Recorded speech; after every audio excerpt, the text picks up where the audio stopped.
हम अहाँक स्वागत एक बेर और कऽ रहल छी।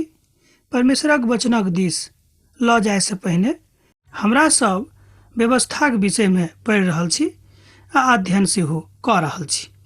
जेना कि अध्याय 11 में बतायल गेल छलैक आ 20 अध्याय में सेहो बतायल गेल छलैक। अब हमरा सब एहि व्यवस्थाक ऊपर ध्यान देब कि प्रभुक विषय में एहि पोथी में विशेष रूप में की बतायल गेल अछि, अर्थात मनुष्य जाति का पिता परमेश्वर विशेष रूप में की व्यवस्था देलखिन आ की आज्ञा सेहो दऽ देलखिन। मुदा जतेक आज्ञा ओ देलखिन ओ सब तऽ गंभीर अछि, एहिमे कोनो असत्य बात नहि आ कोनो संदेहक सेहो बात नहि। मुदा परमेश्वर जे सब आज्ञा देलखिन तकरा ऊपर कोना हमरा सब अमल करब, कोना तकरा हमरा लोकनि व्यवहारिक रूप में अपना जिंदगी में लागू करब। हमर भाई बहिन, हमरा सबक जिंदगी में आचरणक बड़ गंभीरता अछि। मान लियो जो हमरा सबक आचरण नीक नहि अछि तऽ हमरा लोकनि प्रभु के प्रसन्न नहीं कऽ सकलहुँ हैं। 21 अध्याय के अध्ययन अछि, तहन ओहि पोथी के ओहि अध्याय के खोलि के राखू आ जँ पोथी नहि अछि तऽ कोनो बात नहीं, खूब ध्यान दऽ कऽ सुनियौक। निर्गमनक पोथी तकर 19 अध्याय के 5 आ 6 पद में हमरा लोकनि एहि बातक देखने चलिए जे पिता परमेश्वर इस्राएली लोकक असफलताक विषय में कोनाक बतौने रहथिन आ कोनाक कहलखिन कि अहाँ सब कियाक असफल भऽ रहल छी। तहन ओही बातक फेर एक बेर प्रभु एहिठाम बता रहल छथि कि जँ अहाँ आज्ञा पालन करे में कोताही करब, कंजूसी करब तऽ निश्चित रूपेण अहाँके काज होय में देरी होइत। तहन ओहि टोली के अर्थात इस्राएली टोली के प्रभु कहैत छथि कि अहाँ आगाँ बढ़ू। आजुक कलीसिया के याजकीय मंडली के यह सबसे पैघ समस्या थिक, बा एना कहियो ई समस्या विश्वव्यापी समस्या बन कऽ सन्मुख में आबि रहल अछि। समस्त संसार में जतेक प्रभु कलीसिया अछि ओहि सबटा कलीसिया में एहि तरहक समस्या आबि रहल अछि। आजुक संदर्भ में हमरा लोकनि बाजि सकैत छी कि सब केओ अपन अपन डफली आ अपन अपन राग अर्थात अपन अपन दर्शन बना कऽ प्रभु के प्रसन्न करबाक इच्छा राखैत छथि। मुदा ई बात पवित्र पोथी के अनुकूल नहीं अछि, कियाक तऽ जे बात प्रभु के नियमों के विरुद्ध में गेल अछि ओहिसँ प्रभु अहाँ सँ कहियो प्रसन्न नहीं भऽ सकैत छथि। जिंदगी में अहाँ मान लियो खूब गंभीर काज कऽ रहल छी, केकरो आजुक दिन धरि अहाँ प्रसन्न नहीं कैलहुँ हैं तऽ इहो एकटा बड़ गंभीर बात अछि। मुदा बहुत केओ ई संसार में एहन छथि जे आजुक दिन धरि एकोटा गलत काज नहीं कयने छथि, मुदा एहिके बादो हुनका जिंदगी में शांति नहीं छनि।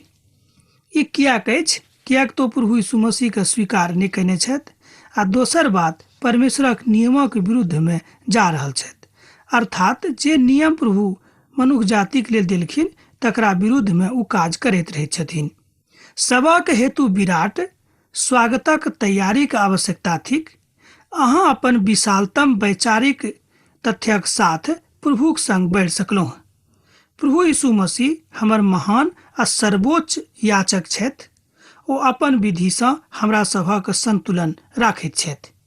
एहि तरहक महायाचक आजुक दिन धरि कतौ कोनो युग में नहीं भेल छलाह। वह महायाचक आजुक दिन अहाँक लेल अहाँक सहायता के लेल तैयार छथि। बा एना कहियो सोच गप में कि ओ सैद घड़ी अहाँक देखैत रहैत छथि आ अहाँक लेल प्रार्थना पिता परमेश्वर सँ करैत रहैत छथि।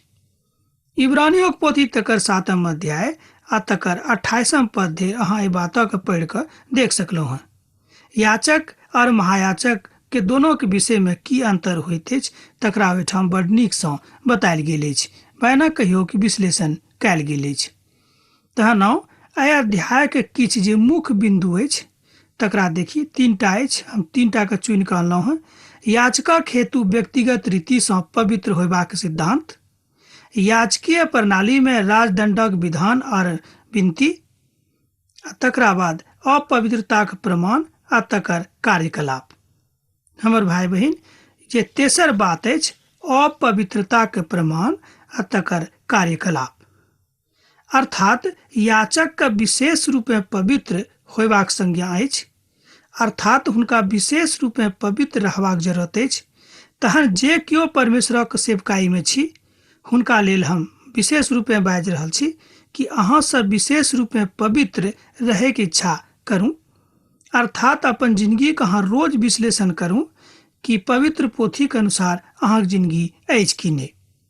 जो अहाँ जिंदगी पवित्र पोथी के अनुसार नहीं अछि तऽ अहाँ नीक सेवक नहीं बन सकलहुं हैं, अर्थात अहाँ एकटा गंभीर बातक कह रहल छी जे प्रभु के पसंद नहीं छनि। याचकक हेतु व्यवस्था देवल गेल अछि। प्रभु मूसा से कहलनि, हारूनक पुत जे याचक छथि हुनका से कहियौन जे जँ अहाँ में से केओ मुएत तऽ ओहि कारणे अहाँ में से केओ स्वयं के अशुद्ध नहीं करब, मुदा ओ अपन नजदीकी दियाद अर्थात माता पिता, बेटा बेटी, भाई बहिन, कुमार भाई बहिन तकर एहि सबटा विषय में बतौने छथिन। एहिठाम पिता परमेश्वर कहैत छथि कि जे याचक छथि हुनका सैद घड़ी एहि बातक ध्यान राखे के छनि कि ओ शुद्ध जिंदगी बिता रहल छथि कि नहीं, अर्थात पिता परमेश्वरक जे विधि विधान छनि तकरा रीति पर चलि रहल छथि कि नहीं। एहि बातक बड़ गंभीर अध्ययन ओहि काल में अर्थात लैव्य व्यवस्था के काल में बतायल गेल अछि। मूसा एहि बातक प्रभुक दासक बता रहल छथि कि अहाँके कोना अपन जिंदगी बितेबाक अछि।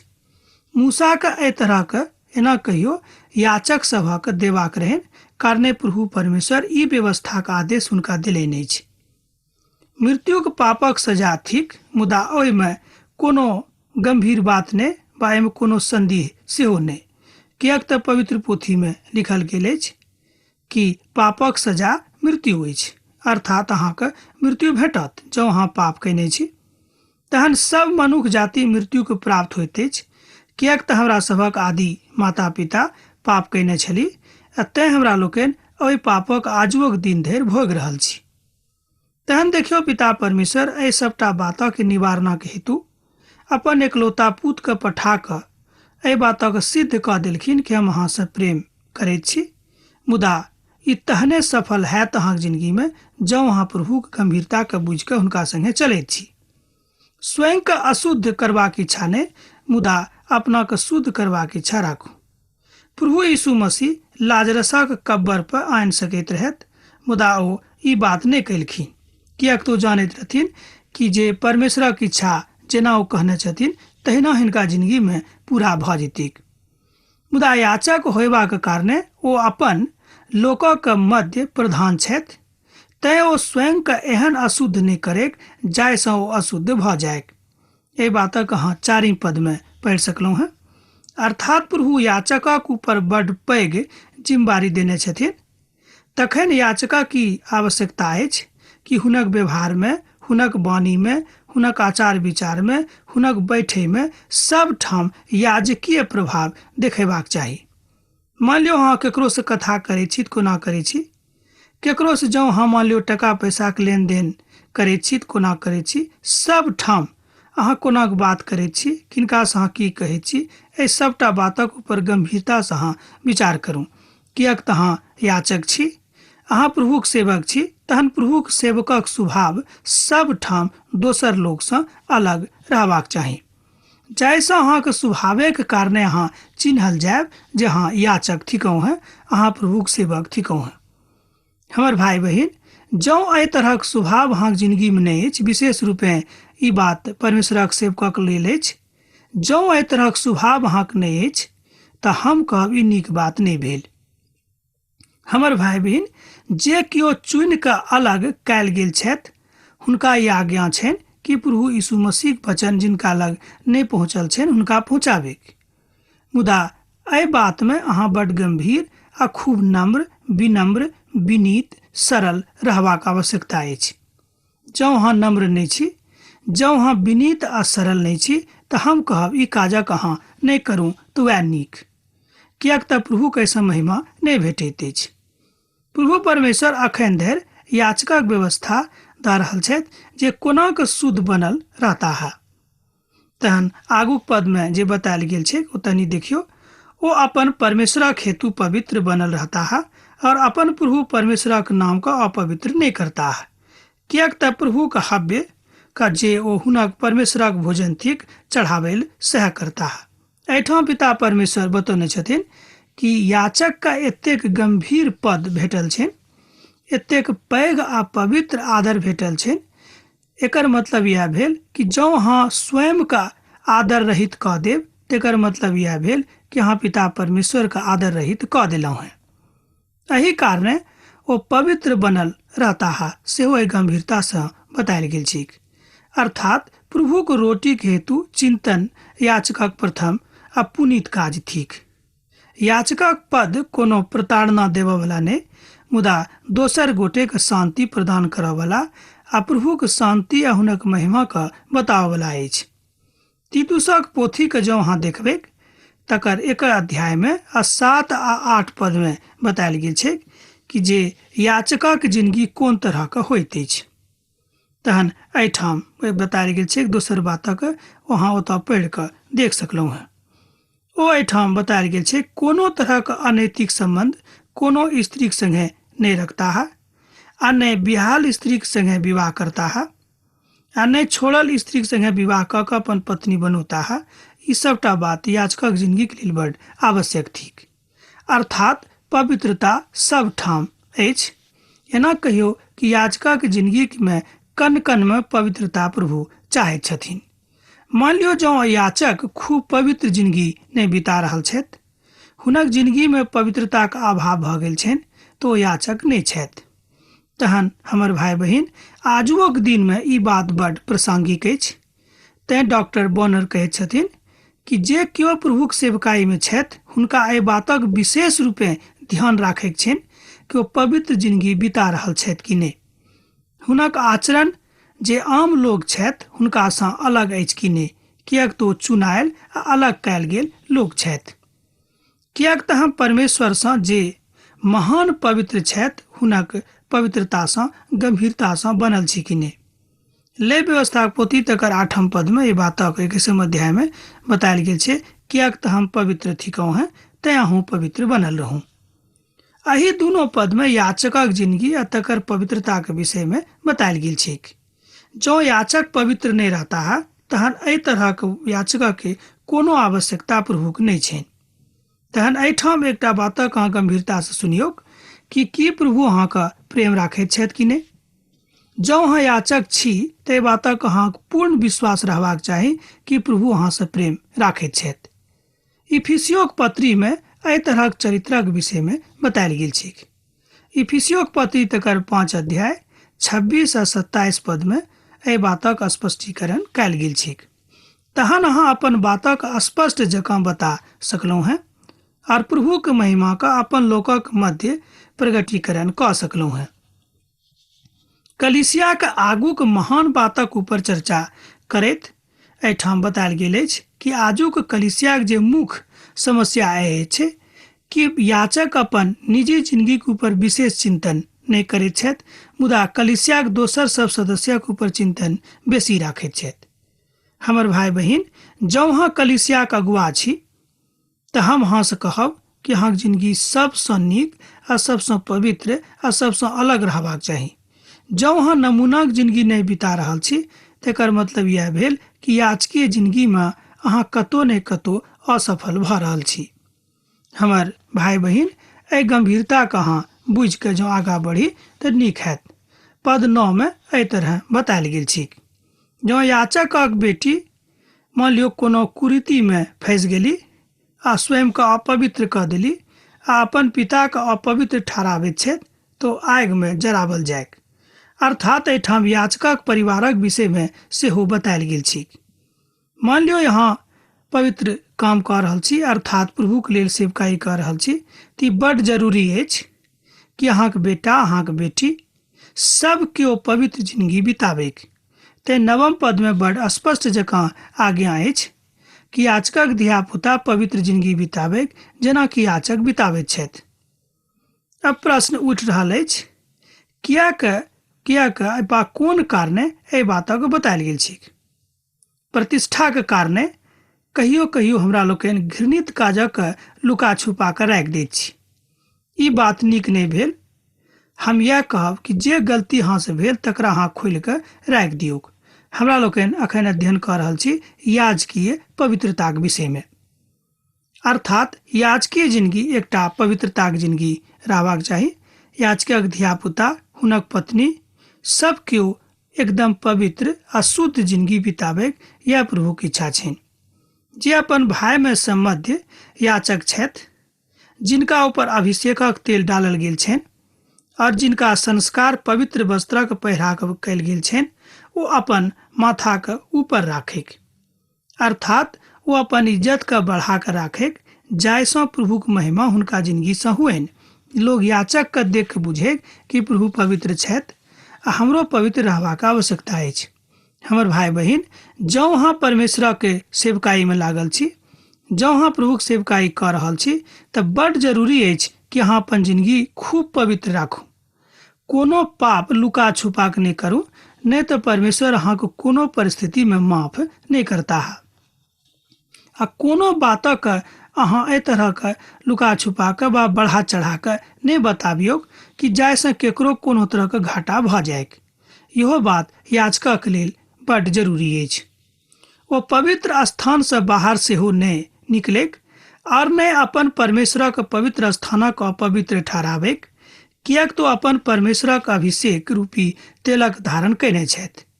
एहिठाम याचकक एकटा बात बताओल गेल छै कि अहाँ पठावल गेल लोक छी, अहाँ चुनायल लोक छी, कियाक तऽ अहाँ परमेश्वरक सेवक छी। तैं खूब पवित्र रहू आ एहन कोनो काज नहीं करू जायसँ परमेश्वर के अपवित्र लोक कहेक। अर्थात एहि संसार में, एहि धरती पर परमेश्वरक अहाँ प्रतिनिधिक रूप में छी, तहन प्रतिनिधिक स्वभाव परमेश्वरक स्वभाव से मिश्रण रहबाक चाही, हुनके समान रहबाक चाही। जँ अहाँक स्वभाव हुनका से मिश्रित नहीं होइत अछि तऽ हम कहब अहाँ नीक आ पवित्र याचक नहीं छी। जाय काज से याचक अपवित्र होइत छथि तकरा विषय में अध्याय 16 में हमरा लोकनि देख सकैत छी, जे हमरा लोकनि देख चुकलहुँ हैं। मुदा 21 पद धरि एहि बातक बतायल गेल छै कि याचक कोना के पवित्र रहि के परमेश्वरक महिमा देक।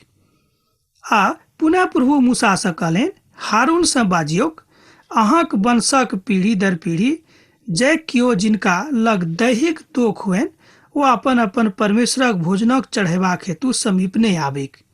एठाम पिता परमेश्वर दैहिक सुंदरताक विषय में, दैहिक पवित्रताक विषय में बता रहल छथि। 16 आ 17 पद में, क्यों कियाक नहीं हुए जिनका में कोनो तरहक दैहिक दोख छनि, वो परमेश्वरक सन्मुख अर्थात हुनक वेदीक लग नहीं औता। ए बातक बड़ स्पष्ट आज्ञा देवल गेल छै। हमर भाई बहिन, कि अहाँ ए बातक खूब गंभीरता से लऽ रहल छी, तहन अहाँके नीक बात होयत कि अहाँ पहिने अपन दैहिक चंगाई के लेल प्रार्थना करू। जहन अहाँके दैहिक चंगाई भेट जायत तकरा बाद अहाँ प्रभुक संग चलनाइ आरंभ कऽ देबेक। तहन बहुत तरहक बीमारी से लोग ग्रसित छथि। कि अहाँ एहि बातक बुझि रहल छी? तहन अपन प्रभुक संगे बनल रहू। याचक हारूनक वंश में से केकरो लग कोनो तरहक दैहिक दोख नहीं हुए, ओ प्रभुक हव्य चढ़ाबेक हेतु समीप नहीं आबेक। आ जे दोख युक्त छथि, ओ कहियो अपन परमेश्वरक हेतु भोग चढ़ेबाक लेल नहीं होता है। ए बातक बड़ स्पष्ट जगह 18 पद से लऽ कऽ 21 पद में बतायल गेल छै। तहन अन्यथा में अहाँ देख सकैत छी। अब सवाल उठि रहल अछि कि तकर मान्यता हमरा लोकनि कोना बुझब। हमर भाई बहिन, बड़ सोझ अछि। जहन परमेश्वर अहाँके ई सबटा बातक अपन पोथीक माध्यम से बता रहल छथि, तहन हमरा सभक ई काज अछि आँखि मुनि कऽ पिता परमेश्वरक वचनक ऊपर विश्वास करनाइ। प्रभु यीशु मसीह पूर्ण छथि, तहन हुनक बलिदान पिता के ग्रहण कयलथि। अर्थात प्रभु यीशु मसीह जहन अपन बलिदान दऽ देलखिन तऽ पिता परमेश्वर हुनक बलिदानक पूर्ण रूपेण स्वीकार कऽ लेलखिन, कियाक तो स्वयं में पूर्ण छलाह। अर्थात जतेक गुण एक महायाचकक लग रहबाक चाही, ओहि सबटा गुण से प्रभु यीशु मसीह परिपूरित मनुष्य छलाह। एहि बातक अहाँ देख सकैत छी। आ ओ अपन परमेश्वरक पवित्र और परम पवित्र दोनों प्रकारक भोजनक करेक। मुदा हुनक दोखक कारणे ओ नहीं तऽ बीच वाला पर्दाक भीतर आबेक आ नहीं वेदीक समीप आबेक। एहि कारणे एना नहीं हुए जे ओ हमर पवित्र स्थानक अपवित्र करेक, कियाक तऽ हम हुनका अपवित्र करऽ वाला प्रभु थिकौ हैं। अर्थात जे प्रभु अहाँके अपवित्र कयने छथि ओहि प्रभुके अहाँ पवित्र नहि कऽ सकलहुँ। अर्थात प्रभु स्वयं पवित्र छथि, हुनका अहाँक तरफसँ कोनो प्रमाण पत्रक आवश्यकता नहि अछि। मनुष्य जाति कहियो एहि बातक प्रमाण पत्र परमेश्वरक नहि दऽ सकैत छथि कि परमेश्वर अहीँ छी। ओ तऽ छथि, हमरा लोकनि बाजि सकैत छी, मुदा हुनक परीक्षा लऽ कऽ कि प्रभु पवित्र छथि कि नहि, एहि बातक प्रमाण पत्र मनुष्य कहियो परमेश्वरके नहि दऽ सकैत छथि। पद 21 आ 22 आ 23 के जँ हमरा लोकनि गंभीर रूपे अध्ययन करी तऽ एहि बातक अहाँ बुझि सकलहुँ हँ। ओ अपन परमेश्वरक पवित्र और परम पवित्र दोनों प्रकारक भोजन करिक। एहिठाम याजकीय पवित्रताक विषयमे एक बेर और बतावल जा रहल अछि कि जँ अहाँ परमेश्वरक याचक छी तऽ एहि बातक गंभीरता अहाँ बुझियौ कि प्रभु परमेश्वर अहाँक संगे छथि, मुदा अहाँक पवित्रता प्रभुक कारणे अहाँक जिंदगीमे स्थिर अछि। जँ प्रभु अहाँक जिंदगीमे नहि रहता तऽ अहाँक पवित्रता केओ स्थिर नहि राखि सकैत छथि। किएक तऽ मनुष्य जातिके अपवित्र करबाक लेल सदिखन प्रभु परमेश्वर हुनका पाछाँ रहैत छथि, अर्थात शैतान रहैत छथि। तहन प्रभु आ शैतानक बीचमे लड़ाई होइत रहैत छनि। तहन अहाँ बुझिते छी कि प्रभुसँ कहियो शैतान नहि जीत सकैत छथि, अर्थात मनुखोसँ नहि जीतता जँ ओ मनुख प्रभुक संग छथि। हाँ, जँ याचक कतौ कमजोर भऽ जेथिन तहन शैतान हुनका जिंदगीमे प्रबल भऽ सकैत अछि। तहन वेदीक समीप वह लोग आबि सकैत अछि जे परमेश्वरक पवित्रताके गंभीरतासँ मानैत छथि। एहि कारणे ओ कहियो ई नहि बुझता कि हम बड्ड ज्ञानी छी आ हमरासँ बढ़ि कऽ केओ नहि छथि। हमर भाई बहिन, कहियो कहियो हमरा लोकनि संसारिक ज्ञानक अधिकताके कारणे एहि बातक गंभीर रूपे नहि लैत छी कि प्रभु की बाजि रहल छथि। प्रभुक बजनाइ कहियो कहियो हमरा लोकक लेल बड्ड हल्लुक बात होइत अछि, मुदा ई नीक नहि अछि। प्रभुक वचन कहियो हल्लुक बुझि कऽ हमरा लोकनि एम्हर उम्हर नहि लऽ जा सकलहुँ हैं। पवित्र स्थानक लग वह जा सकैत छथि जे स्वयं पवित्र जिंदगी बिताबैत छथि। किएक तऽ ई बात मूसाके माध्यमसँ प्रभु परमेश्वर हारूनके बता देलखिन। हारून स्वयं जे पिताक दिससँ परमेश्वरक दिससँ नियुक्त कयल गेल छलाह, एना कहियो प्रधान पुजारीक रूपमे एहिके बादो ओ अनेरे प्रभुक वेदीक लग अर्थात परम पवित्र स्थानक लग नहि जाइत रहथिन, किएक तऽ हुनका आज्ञा एहि बातक नहि रहनि। ओतऽ जेबाक एकटा विधि विधान रहैक, एकटा नियम कानून रहैक कि कोन कालमे आ कोना कहाँ प्रभुक लग जा सकलहुँ हैं। तहन अब आजुक अध्ययन एहिठाम हमरा समाप्त करबाक आज्ञा दिअ, किएक तऽ अहाँसँ विदा होयके काल भऽ रहल अछि। हाँ, पाती लिखनाइ नहि बिसरायब, जरूर लिखब। प्रभु यीशु मसीहक ने अहाँक जिंदगीमे सदिखन बनल रहैक। आमीन।